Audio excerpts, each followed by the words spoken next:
So let's look at tonight. We're going to review our learning intention, and then we're going to go into the expectations of the argument question itself. We're going to look at how you break down the prompt and use that Toby method that we talked about with rhetorical analysis. And then we're going to view some model introduction paragraphs. So I see your thoughts.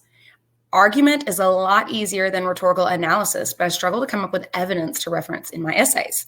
So one thing that I think is very important with argument is in speaking with other AP language teachers, our students are always the most confident in argument because you get to come up with your own claim, your own position, and your own evidence. But what we tend to see is that our students actually score a little bit lower in argument, and we don't always get to see what the student actually writes in their essay. So sometimes we're kind of like, what in the world happened? And in looking at what our students report in their personal reflections, what are their biggest challenges, and then in the practice of the argument question in class is that we see our students take an emotional reaction and write in that way. So we want to make sure that when we're building our argument, we're not hitting that emotional chord, even though we know that we're going to have controversial topics. So absolutely, the structure and logistics are very helpful in rhetorical analysis as well, but we're going to look at some structures with argument that can kind of help you as well. So for example, are you familiar with the Toulmin argument? Can you give me a little thumbs up if your teachers are using Toulmin?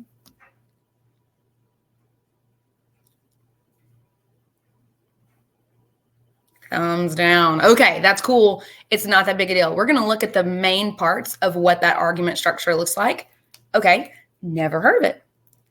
We will definitely briefly go over that tonight. I didn't bring that in for a huge part of it, but basically what the Toulmin model does is it was a structure for analyzing an existing argument, looking at claims and evidence, and pulling it in together. However, you can also use it to plan an argument and construct one.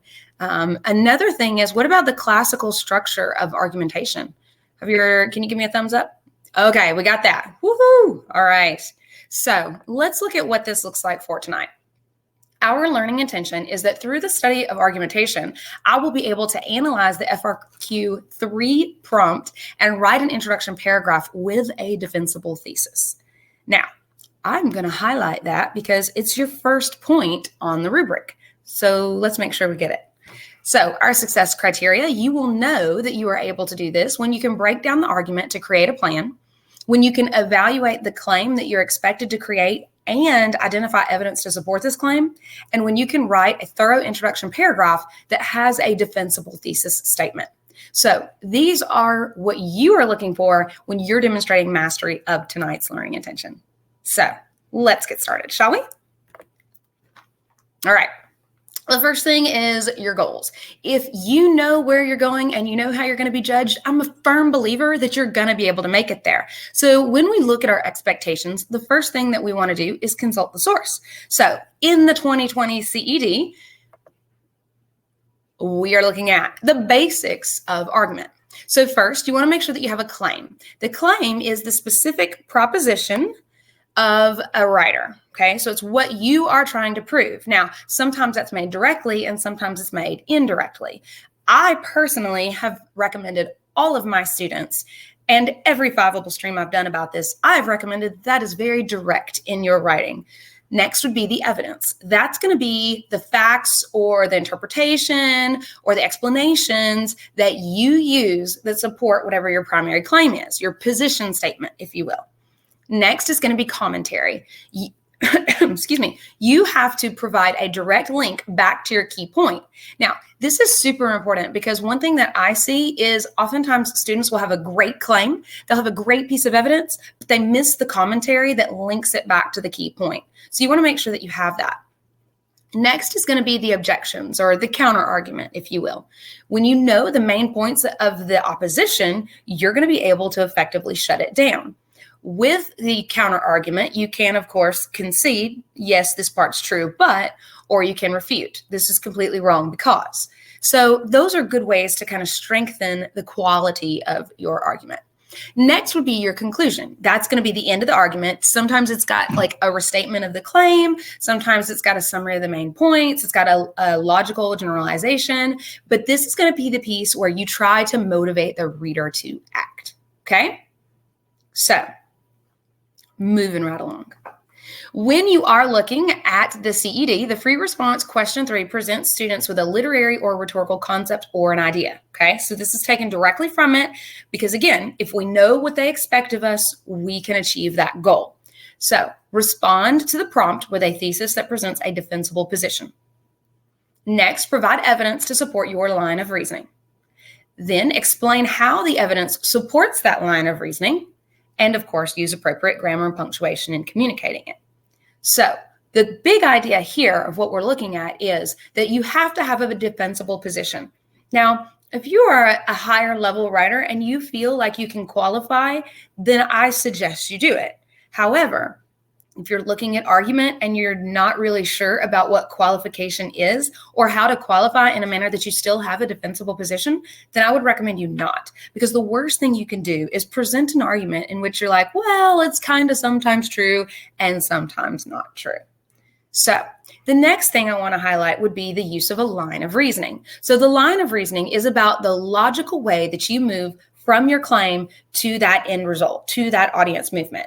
And sometimes what you see is this is the first reason, this is the second reason, this is the third reason. But another way that you can really look at it is the way that these reasons build together. So this is reason 1, it builds with reason 2, it builds with reasons 3. So instead of having like 3 separate ideas, you see the way those 3 work together. So that's what you want to look for with your line of reasoning. Questions so far? Okay, so all argument essay questions are worded in a similar way now, and this is what is called the stable prompt wording, okay? So you're going to have like the discussion, introduction, or quotations in the background in the first paragraph, and then the second one is to write an essay that argues your position on, and then it's going to tell you what to do. So by looking at what the formal prompt should look like, it's going to help you be a little bit more clear in what you're writing. So, are you guys familiar with batting the prompt? Can you give me a thumbs up on that? Whatever your tool is to analyze the prompt. Do you have one? Excellent. It's super important that you analyze the prompt. And so we're going to look at how that might look in just a few minutes. First, I wanted to make sure that you have the rubric. So if you go to the Fiveable Events page, you should have what that looks like so that you can access the rubric in terms of the single page rubric. So what we have here is the single page rubric. It's nice because you have your requirements for thesis. So that's row A.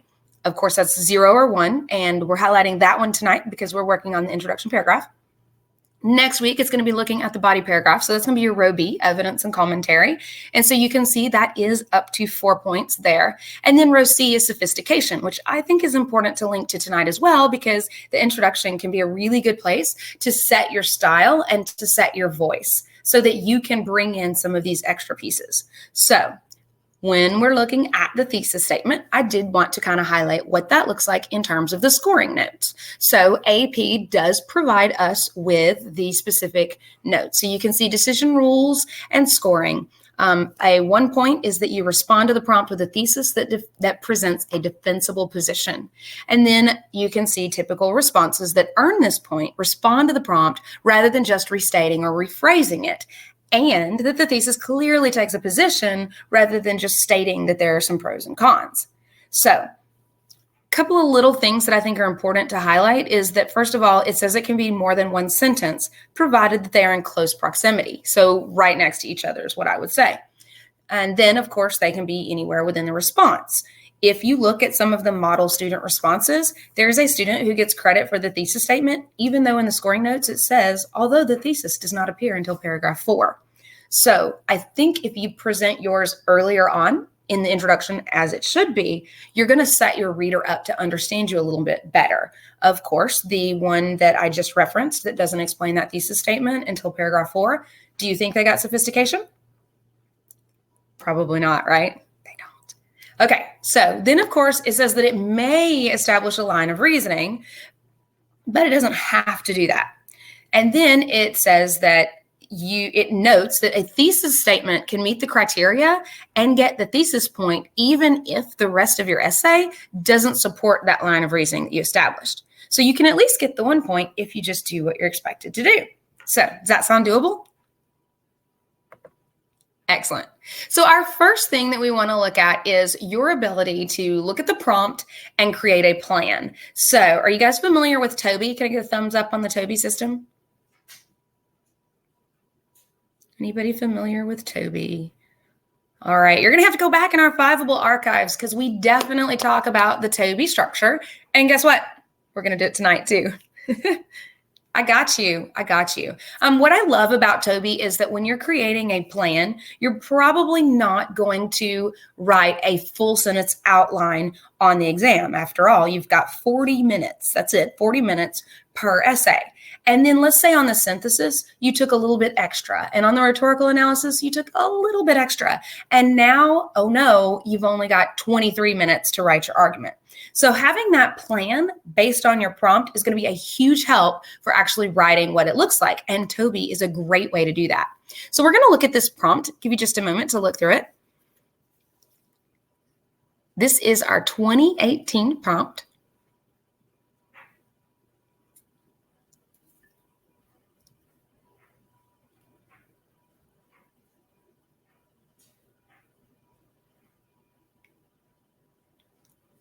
It's a beautiful quote, don't you think? Okay, now how many of you just heard into the unknown? Regardless of the version, you just went there, right? I totally went there too. So I'm actually going to play the song when I'm doing this with my students. But here's the deal for tonight. So when we look at this, what we can see with our stable prompt wording is that the first paragraph that you're looking at tells us what that background is. It gives us an introduction to our topic. So we can recognize that there's a book and the title doesn't necessarily matter, but we can move on. We've got our author and then her conclusion or her ideologies. We tend not to choose the unknown, which might be a shock or a disappointment or simply a little difficult to cope with. And yet it is the unknown with all its disappointments and surprises that is the most enriching. So we see her position. She says, yes, the unknown is an amazing thing and it's very enriching. But that second paragraph is going to be the part that tells you what you're supposed to do. So you're supposed to consider the value placed on choosing the unknown and write an essay in which you develop your own position on the value of exploring the unknown. Highlight that, the value of exploring the unknown. So what this is asking you is, what do you think? Do you think there's any value in exploring the unknown? So general process would be to bat the prompt. So that's going to be to look at your prompt for background, for their advice, and for the task. And it's important to focus on the advice that they give you because although it may not be much, in some prompts, it can be a lot. And if that's who is grading your essay and they are telling you to do something, the smart move is to do it, right?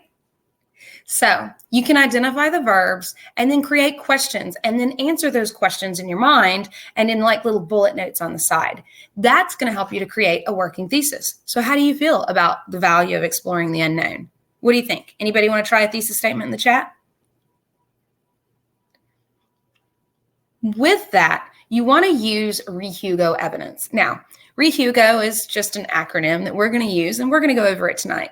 And some of your teachers may use that one, and some may use Gopher or Go See It or whatever other acronym they have. But it's pretty much the same places that you can pull your evidence from. And then, of course, you're going to write your essay, and then you want to review and revise. But you only have 40 minutes if your pacing is totally on point. So you want to make sure that you're prepared for that. So here is a suggested timeline. This is what I look at in my class with my students, and I think it's a pretty valid tool for you to use as well. Obviously, you're going to have to figure out what works for you and what you are capable of, and then you would shave time off wherever you can shave a little time off. So spend about 6 minutes with your prompt and your plan, and we're going to look at Toby on that here in a little bit.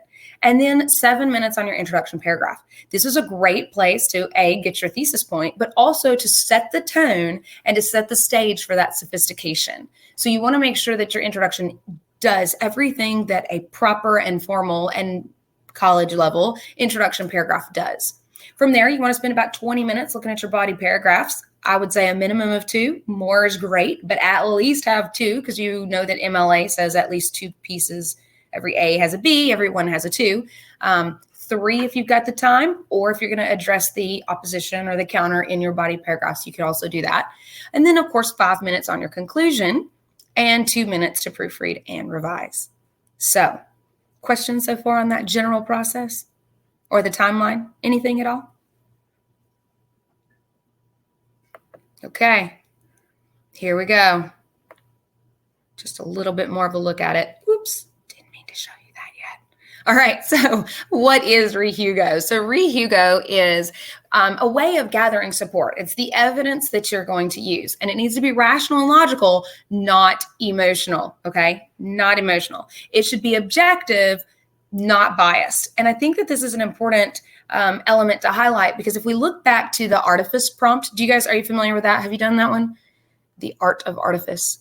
Well, that one came out in a very, very heated political election campaigning season. And so with that particular one, some of our students came back and they were telling us, oh, you know what? We talked about the political voting. We talked about Hillary, and we talked about Trump. And that's great if you want to do those things. But if you're going to go off down this emotional element, or if you're going to present logical fallacy, then you're not going to meet the expectation of what your evidence should be.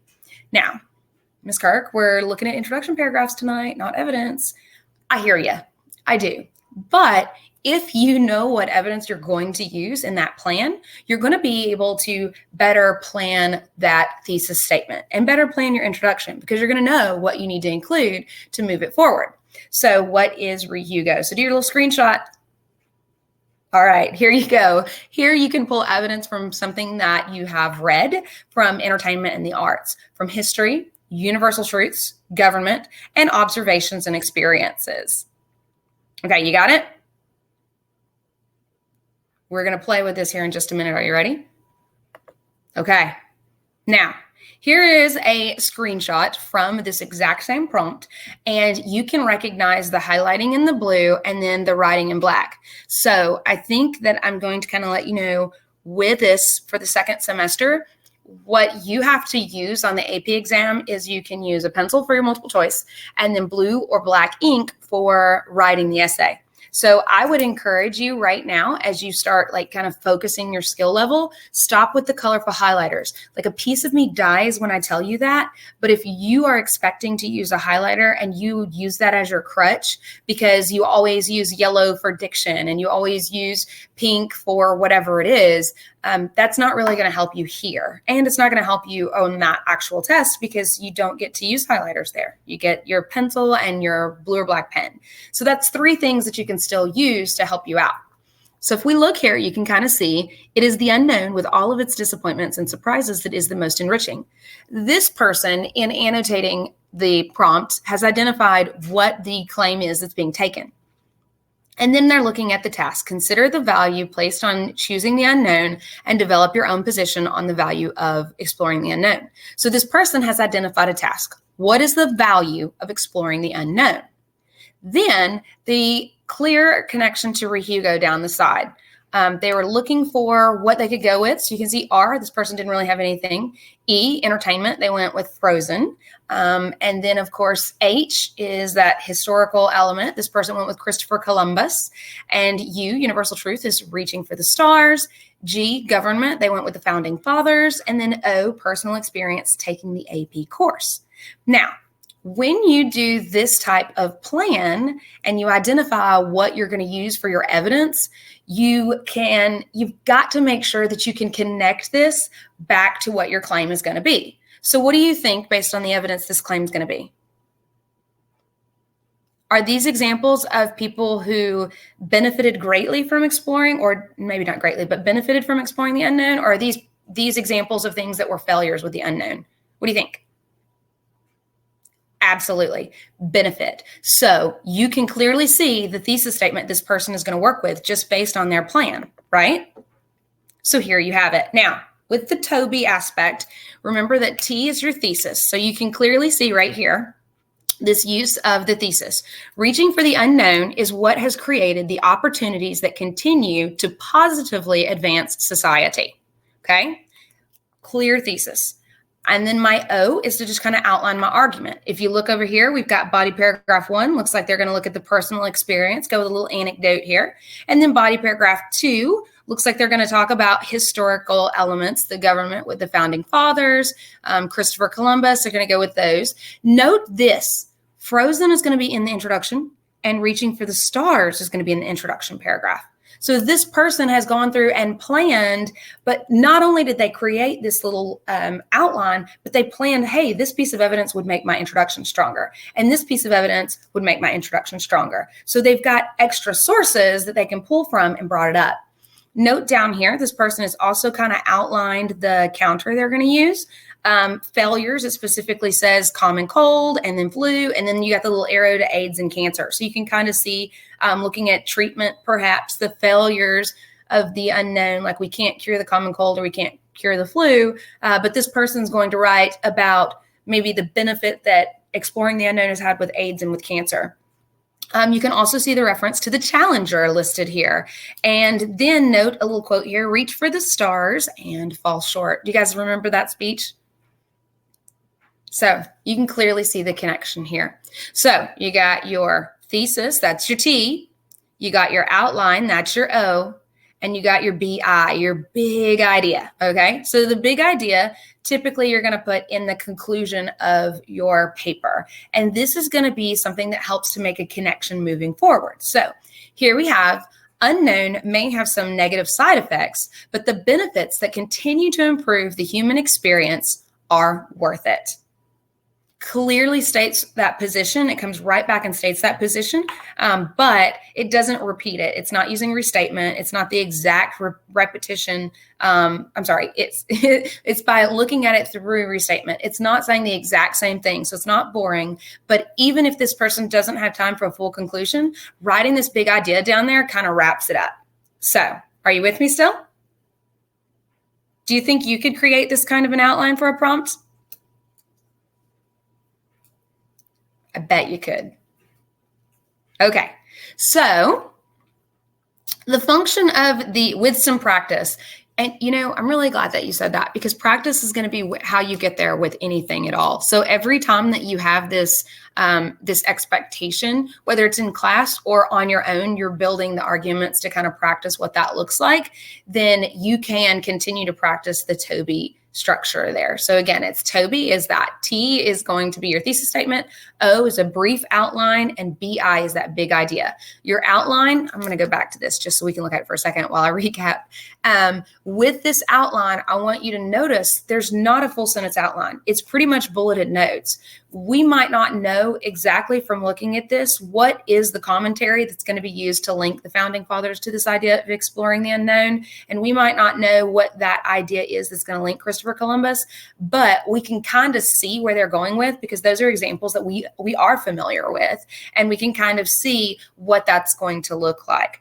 But this is enough of an outline that if it's mine and I'm writing this and all of a sudden I look at the clock and realize I've got 12 minutes left and I'm freaking out and I just forgot my train of thought, I can use this Toby to help me come back to it. And if I look up and I realize I got 2 minutes left and I don't have a conclusion, I can draw like a little line with an arrow and then just put my big idea down there. And that just communicates, hey, I wasn't done here, but this is how it would end. And I think that's a good strategy that you can use as well. All right, so the function of the introduction paragraph. Sophisticated essays are going to be a little bit more unique in achieving the goal of logical argument. So the introduction is, again, that first step in the process. So if you look at it, you want to set the tone for the essay. You want to clearly introduce your topic, and you want to clearly state whatever your position is on the topic. So 3 big goals for one little paragraph, okay? Set the tone for the essay, clearly introduce the topic, and clearly state the writer's position. Anybody have any other thoughts on what the function of the introduction paragraph is?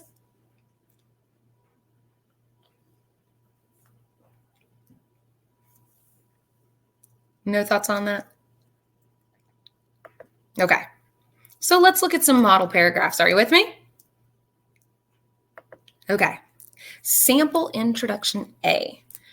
There are lots of places in the world that are untouched by mankind, islands gone unexplored, all the way to the bottom of the ocean, which is unknown when it will be explored. Although some people tend to not chase the unknown to explore, it would be beneficial for them to do so, because there is a whole world outside their window, and no one can ever know if there is something better in life if they never explore in order to find it. Okay, so give me a thumbs up if you think this is going to get the point for the thesis statement. Like, does this meet the goal, or does it achieve the functions of the introduction paragraph, and does it get that thesis statement? What do you think?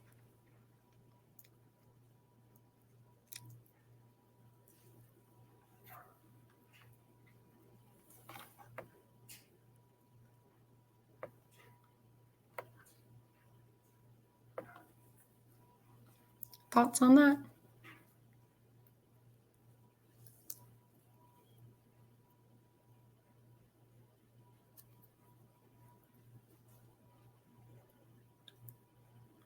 Think so? Well, let's look at it and let's analyze what this paragraph does, okay? So it starts out with a seemingly unrelated scenario. There are a lot of places in the world that are untouched by mankind. There are items that have gone unexplored all the way to the bottom of the ocean. So we do have this concept of things that are unexplored, but we don't know for sure what they're talking about, because remember, my prompt is the value of the unknown, right? So the next thing it does is it transitions to this idea of the unknown as beneficial, which is unknown when it will be explored. It would be beneficial for them to do so. One can never know if there's something better in life if they never explore in order to find it. So you're able to take these specific pieces and see that transition from the little scenario at the top. It sort of looked like it was unrelated, but these pieces kind of bring it together.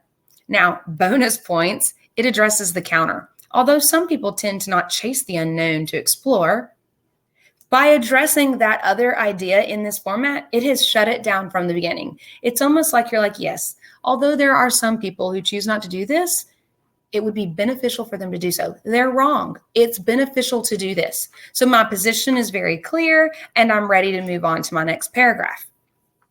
Questions about sample introduction A? Okay, it does get the thesis point in this example.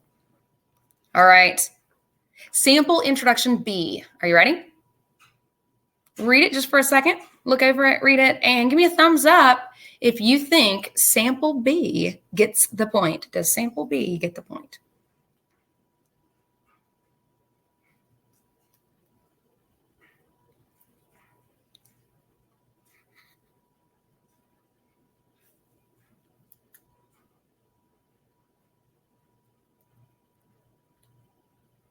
It does. And my little outline down there at the bottom kind of tipped you off to it. Ignorance is bliss is a quote I have heard several times throughout my life. At first, I never really understood the purpose of the quote. However, I've come to realize that perhaps the unknown should remain unknown. Discovering things we don't know is not always a good thing. It's costly, time-consuming, and even harmful to development of humankind. You can tell in sample introduction B, this person starts with a universally accepted idea. So that's part of that RE-HUGO that we see. Ignorance is bliss. They're going to go with that, okay? And then it transitions into an anecdote. At first, I never understood it. However, I have come to realize that perhaps the unknown should remain unknown. You can see that this is going to go in contrast to the ideas presented in the prompt, but the next sentence, it kind of reiterates, and then it moves down into telling me exactly what the evidence is going to be. So, of course, it's going to get my thesis statement. What is unknown should be left unknown. Discovering things we don't know is not always a good thing. And then the next piece is it's going to talk about cost, it's going to talk about being time consuming, and it's going to talk about being harmful to the development of humankind. Note, when you're looking at the line of reasoning, this right here sort of approaches that. I can see that we're going to transition from idea 1, the cost, to idea 2, time consumption, to idea 3, the harmful aspects of it. So you can start to see kind of a line of reasoning here. So, are you with me still? All right. Here we are, sample C. The unknown is a concept of crippling anxiety of many. There is fear in the unfamiliar, the possibility of failure, of danger, or embarrassment. In a contrasting way, the author describes the disappointments and surprises of the unfamiliar, the failures and the unexpected moments that are the most fulfilling.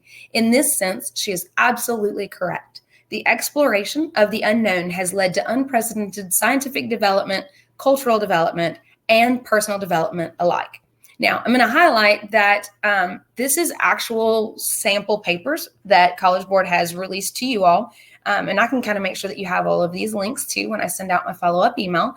But note that there are a few little errors in there. And those little errors are because it's exactly the way that the student submitted it. So you can see there, I didn't change anything. It's just taken and put on here. Okay.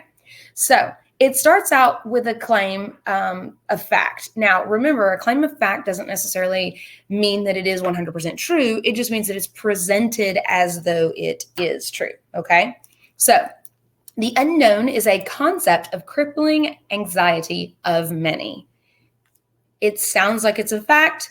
It's already looking at this idea of what is the unknown, and then it's kind of moving on. It's going to explain the idea in the next sentence. There is fear in the unfamiliar, the possibility of failure, of danger, or embarrassment. So we can kind of see that those are the opposition that she's going to face, or this person is going to face in writing the paper. Okay. So, and then we bring in this quotation mark. We've pulled in the specific piece from outside, disappointments and surprises, and then the most fulfilling. So we are able to see that this particular person in their introduction paragraph is showing thorough understanding of the prompt and of the ideas presented in the prompt. And then it moves on.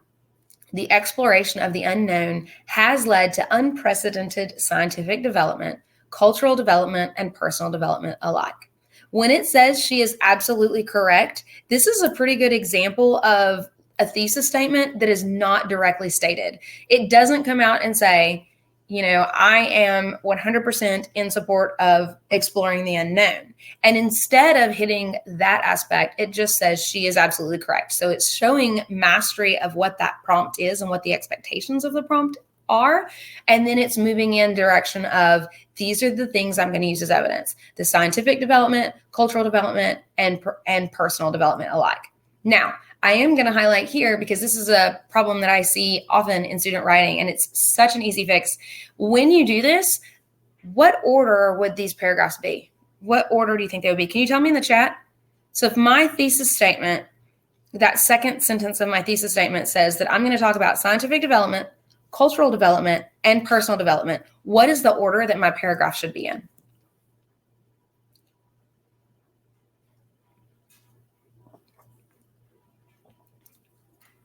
Yep, the same as the thesis. So the first paragraph would be the scientific development, the second one would be cultural, and the next one would be personal.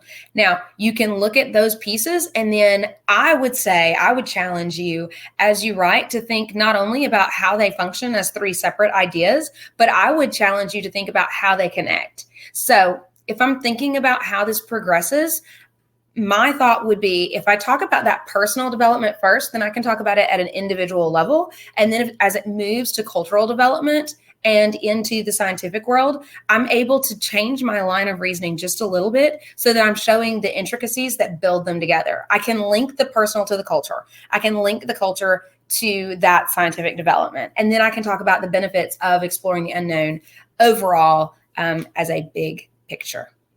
So that is my next one. So the question becomes, what is the roadmap? Like, what am I supposed to do? How do I do this? Now, when we're looking at what do we do and how do we get these points that we need, I think it's important for you to, number one, recognize what your teacher, your person in the room is helping you to do. And then, of course, the more that you practice, number two would be find out what works for you. Okay. When you're finding out what works for you, that might mean that you go to some of the events from the past or the questions from the past.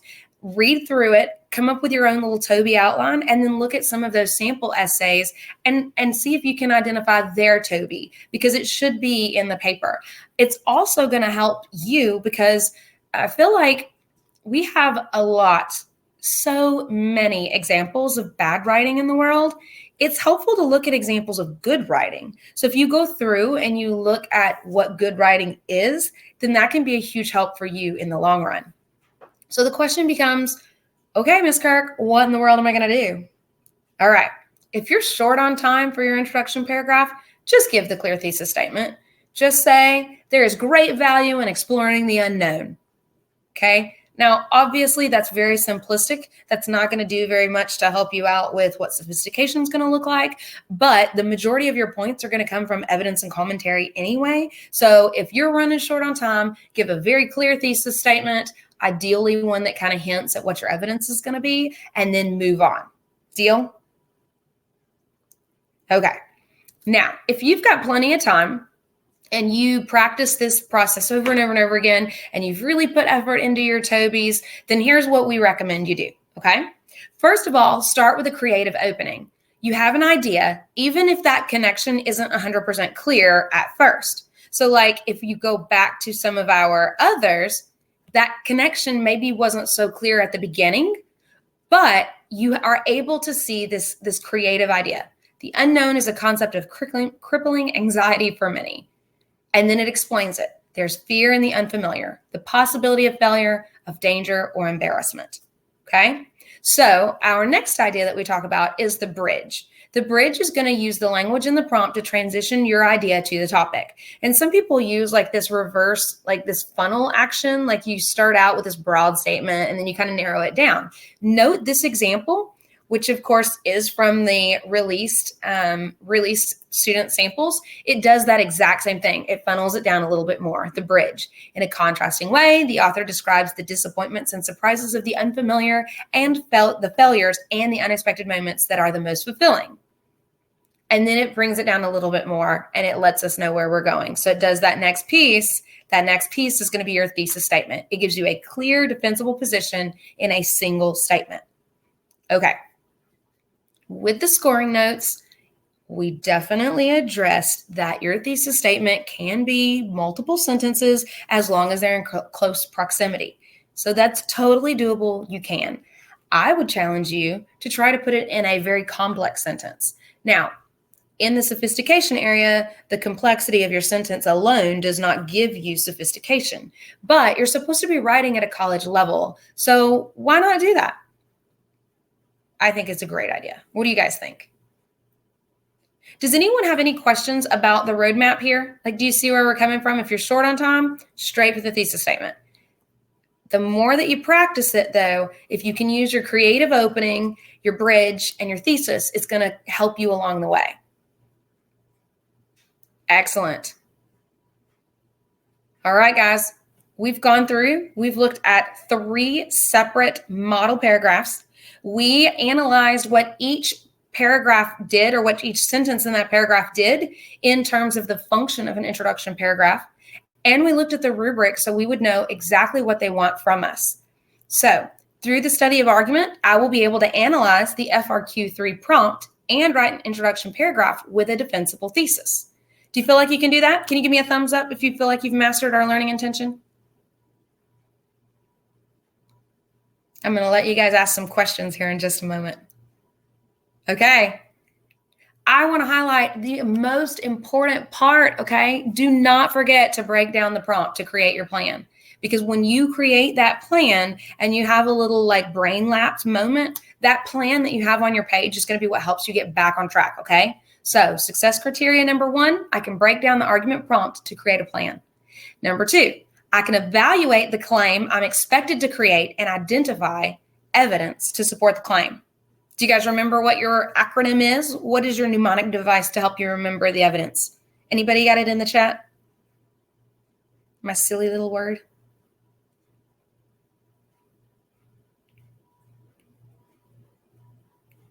RE-HUGO. Remember RE-HUGO. So you're going to look at it. Yeah, you got it right there.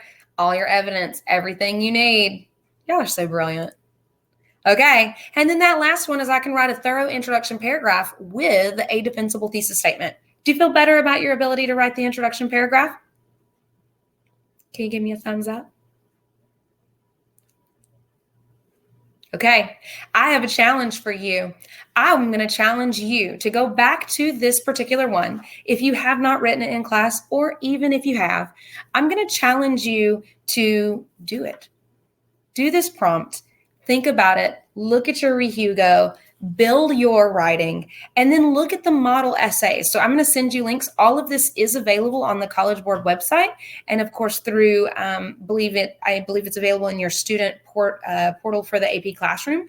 And of course, your teacher is probably going to use this in the class because, well, let's face it, we only have two questions from the FRQ 3 where they have released the scoring for the current rubric and the samples, and then the scoring notes from the samples. So I would venture to say you're most definitely going to see this at some point this year in your class. Maybe your teacher too will play into the unknown as she introduces the topic.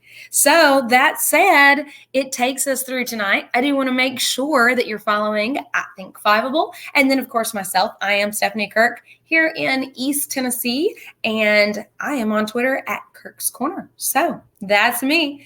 That said, I'm going to turn it over to you guys. Do you have any questions that you have? One thing that our feedback always says is our participants love the question and answer at the end. So I wanted to build in some time for that. So any questions you have for me, feel free to put it over in the chat.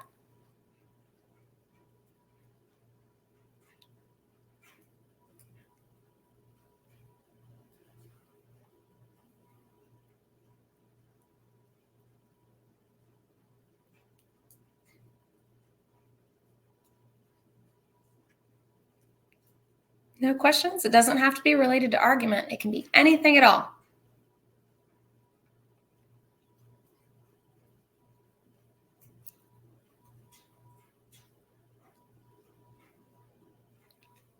All right, so the question was, what does RE-HUGO stand for?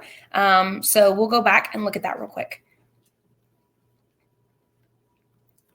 It's taking a little lag here for a moment. All right, so here's an example of RE-HUGO, but I want to go back over since your question was, what does it stand for? So here you go. You can take your screenshot. I always got to freeze. I love it when I get the little screenshots and I'm like, oh, it picked that face. You know what I'm talking about, don't you? All right, so RE-HUGO is where you can gather your evidence. So R is reading, things that you've read. E would be entertainment and the arts. H is something historical. U is a universal truth. G would be government. I know that history and government are kind of the same. And then observations and experiences as well. So this would be a place for where you can get RE-HUGO. And then just to kind of let you see it in practice, using that Toby analysis, you can see we've got the thesis statement right here. Reaching for the unknown is what has created the opportunities that continue to positively advance society. And then here, this person didn't have an idea immediately from reading. Entertainment, they went to Frozen. History, you can see Christopher Columbus. The universal truth is that value of reaching for the stars. G would be the government from the founding fathers. And then O is the personal experience and taking the AP course. With RE-HUGO, you can use it to kind of help you along the way. But this person took it a step further, talking about their introduction. They're going to use these two pieces in the introduction, and then body one is going to be focused on that personal experience, and body two bringing history and government together. So that's where your RE-HUGO comes from. All right, next question. What do you think is the best approach towards preparation? So are you doing it self-study? The question is specifically saying for self-study students. My pleasure. All right. Okay. So when you're doing self-study, right now, this year, I really think Fiveable is going to be the way to go for studying. And the reason is because we have AP Lang teachers who, and I realize that this is true of other places, but we're like participating in the webinars and doing the trainings and really trying to bring to you the most up-to-date information. And a lot of books are available out there. And anything that you have that is put out before, say, October, that's not going to be accurate because the rubrics were actually modified and updated and re-released on like September 30th, I think it is. So I would be hesitant to specifically tell you to go and get this book to help you study. Now there is like, I think it's the Prentice Hall one has come out, and I think it came out like in January, first couple weeks of January, maybe the last week of December. And I've gone through it. Some of the prompts don't necessarily follow through like what the stable prompt wording is. But I think that right now it's kind of best guess. So I don't think it's like a terrible idea to use that sort of thing. And you can definitely use that as well. I think that with the self-study, you are going to miss AP Classroom. Some teachers are not using AP Classroom, so it's not like it's a complete loss for anyone. And I do think that there's enough similarity in the test that using an older book might not be the worst thing in the world. The biggest thing that is going to have changed for you is going to be the composition-based questions and the think like a writer part. So follow us. Join us when we're going over those multiple choice questions, and then you can kind of look at that aspect of what is the correct answer and why is it the correct answer, and that's going to help you as well. Insofar as essays, I would encourage you to start with the older ones first. Look at what the prompt says, because good writing is going to be good writing, even though the rubric it offered more than 6 points. And so you can go through and look at those high scoring essays and see what did they do that you can replicate that you can do. 18 and 19, I would definitely write those out by yourself and then try to critique yourself as you go through with those. So I know self-study is challenging, but I feel like it's totally approachable and totally doable. And if you're coming to me on a holiday that maybe you didn't have to go to school, I feel like you're already set up for success. All right. So the question is, would a universal truth count as an example of evidence? Also, would RE-HUGO be most useful within the body paragraphs or the introduction? Okay, so universal truths can count as an example of evidence. I personally try to kind of steer my students to use those more as like in passing kind of things. Because, for example, with the one that's here on the board, we can reference Frozen in passing because that's a big thing right now. If you haven't seen it, you have heard the songs on the radio. But I wouldn't do an entire body paragraph on Elsa's journey into the unknown and finding out who she is in this foreign land, because it's a cartoon and that those things aren't really going to happen in real life. So you can use them use them in passing. Now, this concept of reaching for the stars, that's another example of in passing, you can use it. Now, this particular person was able to connect that idea of reaching for the stars to right down here. Oops, sorry about it. I didn't mean to make that part pop up. But that challenger speech where Reagan comes out and says, you have to reach for the stars because even if you fall short, you can still kind of recoup that loss. This particular essay actually did go on to talk about that concept of like, even if you reach for the stars, you'll land on you might land at the moon. And so that universal truth was not used as evidence as a full body paragraph, but it was almost used in passing to help funnel the ideas from that generalized topic down to the thesis statement. And then those universal truths can also be used in that bottom aspect when you are kind of trying to go back to that big idea as well. So is it most useful within body paragraphs? I'm going to say, okay, so both. This person planned it out and used it to identify elements that would work for the introduction, but also for the body paragraph. And that's what I think is beautiful about this, because in your introduction, as you funnel it down, you get into your body paragraphs where your evidence is going to be.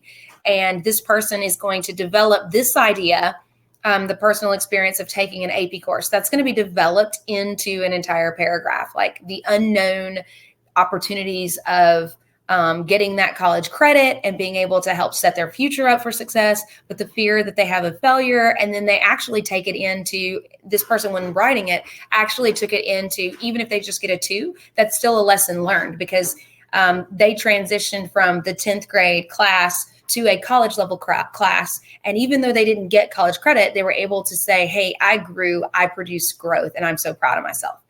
So then right here, in terms of the body paragraphs, you can see body paragraph number 2 is going to start with Christopher Columbus and the founding fathers. And that evidence is going to be developed into the evidence and commentary that proves the value of exploring the unknown, that it is absolutely worth doing because it has created the opportunities that continue to advance society. So, all right, next question. Do I have another one?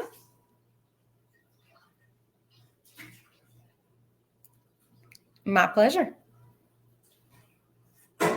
Absolutely my pleasure. Okay. I guess that said, we're going to be ready to wrap it up. Okay. So let's go back over our learning intention. I'm going to make sure that you guys do get this so you'll be able to see each of these pieces in the presentation so that you'll get that links to that in your follow-up email so you'll be able to view it. Of course, if you have any questions, you can reach out to me at any time. It's at Kirk's Corner. You can send me a direct message. Give me a little @ on Twitter. Come up with what you got. Remember to have your opening and your bridge and then your thesis statement. Breaking it all down and use RE-HUGO to set you up for success. Okay. Final thoughts, questions, comments, concerns? Excellent. So you guys join us next week. We're going to look at argument, the body paragraphs. So you'll get a little bit more of a detail there, kind of what it looks like and how in the world does my evidence and commentary get me that for? Hey, you guys, have a fantastic night. I am super excited to have been with you. Have a great night. Bye.